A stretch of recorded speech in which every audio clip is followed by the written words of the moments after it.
The chair recognizes Mr. Robert Tanguay, and you've kind of seen the form. I don't know you as well, so I'm not going to yell as loud at you. But that's kind of the form that helps us get what we need. And Thank we you. try to keep names to a minimum. You may introduce a name at the beginning and then refer by title because we're really looking for issues to fix rather than people. Thank you. You're welcome. My name is Robert Tanguay. I'm a father of two children, which I have not seen since December 1st, 2022, in which fictitious and false domestic violence allegations were made against me. There was no claim of any physical or sexual violence. There was no evidence presented at the hearing. It was conducted with judicial referee Joseph Maloney, and that will be the only time that I say that. Thank you, sir. She was a judicial referee. That hearing was on December 13th, 2022. She issued her final orders on December 14th. Well, she presented false findings of facts, physically and mathematically impossible findings of fact to the judge who signed off on that. I wrote an emergency notice of false findings of fact, presented them to her where I spelled everything out and said that there was no findings of fact, basically just blew it off just to keep it simple. I proceeded with 3 more, and now we're at the Supreme Court right now, and which I believe it's Supreme Court Rule 21A is called a where they're not supposed to recuse, they're supposed to disqualify themselves if they know. They're supposed to go ahead and disqualify themselves. And what we have here in the state of New Hampshire is the New Hampshire Women's Bar Association, which is not associated with the Bar Association. Yet what they do is they gerrymander the lower courts, specifically the circuit courts, the family courts, and they say so on their website, in which one of our justices is a paid member of that lobby. And you're not supposed to have any effect or consideration on race, religion, and gender. So those orders were on December 14th, 2022. It has bled into with Judge Previtt in the family matter because she filed the domestic violence case against me to get strategic benefit in the family case when I filed a motion to have the court order mediation, which they have to in the family rules. So you're going to want to look at the rules. I'm not going to submit any paper evidence. But anyways, the judge in the parenting case brought judicial notice. That judicial notice was that I committed a crime, which the crime was, and he impeached me, and in writing, where he impeached me for the domestic violence, false, mathematically and physically impossible findings of fact by a judge. So he impeached me, and then he did this judicial notice, and then the judicial notice, I have obviously objected to it, requires as part of that rule, for one, I didn't commit a crime, I was never charged with a crime, and part of that rule is that I can ask a mandatory hearing on that judicial notice, which he denied. Then, at the end of April, he literally broke my First Amendment right to petition the court by sending back a filed affidavit and petition. Basically, the court system in New Hampshire, as attested in the last meeting where the justices were actually here, or the head justice, they're not following the rules. RSA 173B is unconstitutional.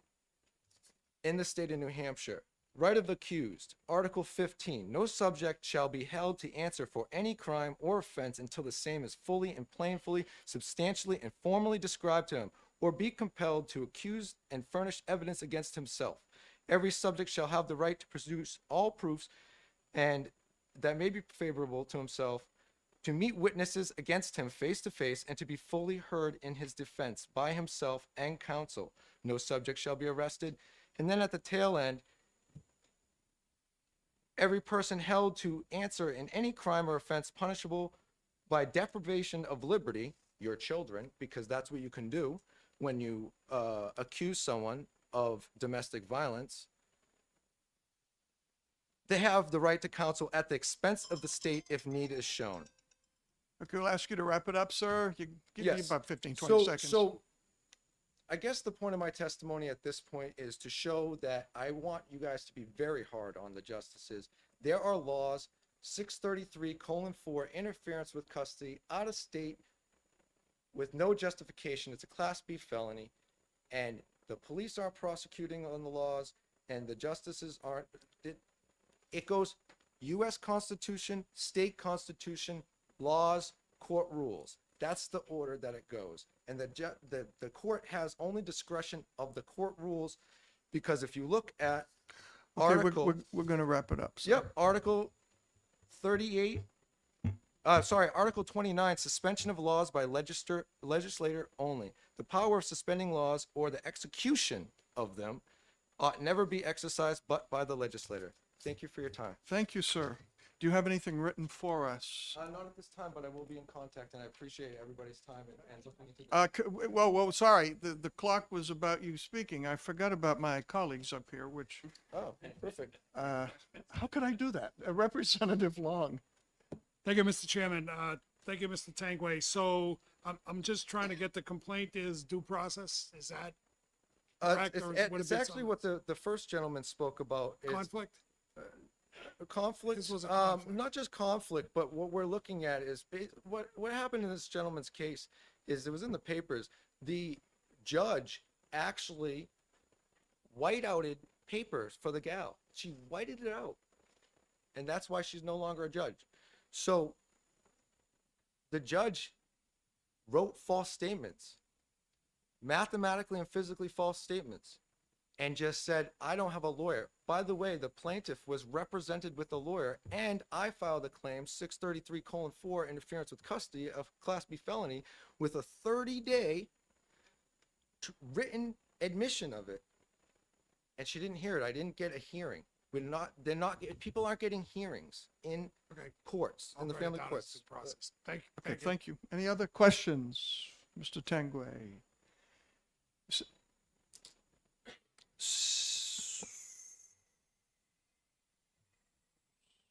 Yes, Representative Katana. Thank you, Mr. Chairman, and thank you for taking my question. You referenced, I believe it was RSA 173B, and stated you felt it was unconstitutional. Which part of that were you stating? I apologize. So the reason, and thank you for asking that, the clarification on that is that there is, in order to be found, have a protection order in 173B to be granted, you must be accused, you must have committed a crime. So therefore, the process is not, as many judges wrote, the process, you're supposed to report a crime, the police are supposed to investigate and arrest. That's simple. And then you can add additional protection orders. But what they're doing is they're curtailing the system as a shortcut. And I believe this is specifically the Women's Bar Association, which if you go to their website, and I have that, says that they're working with women judges, officials. They're actually doing that.